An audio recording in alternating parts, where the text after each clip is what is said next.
Metroid Prime on GameCube is an amazing game and has definitely had its mark in speedrunning.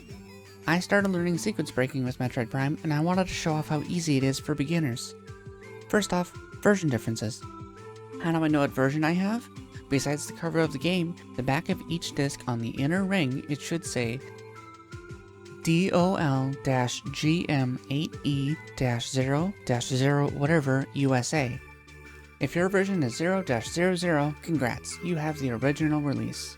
If your disc reads 0-02, you have the player's choice version. Now that we know what version we're on, let's get started. Scan dashing.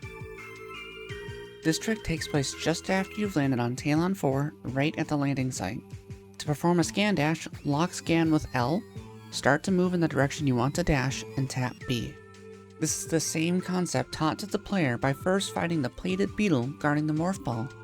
Now, let's try that outside of combat. For the 0-0 version, we're going to line ourselves up with the back corner of Samus's ship.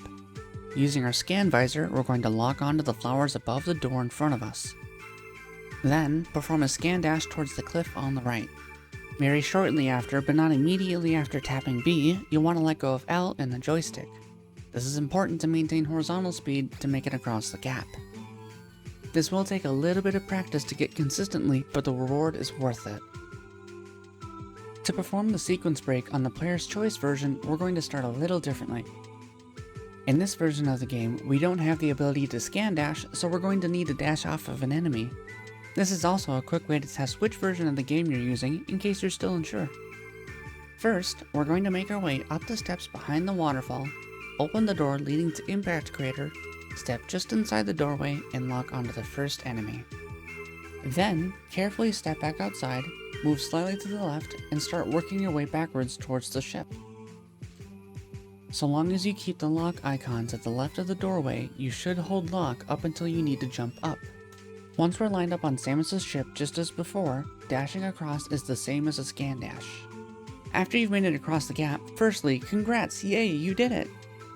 Carefully, make your way over the two gaps to the left and head into Alcove, where space jump boots are stored, and pick up your rightfully earned prize.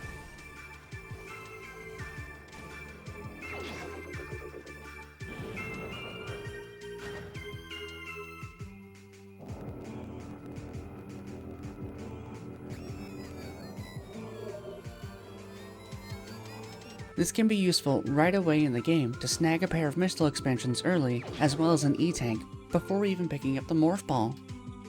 What are some other games you'd like to see a speedrun tutorial on? Let me know in the comments. Thanks for watching!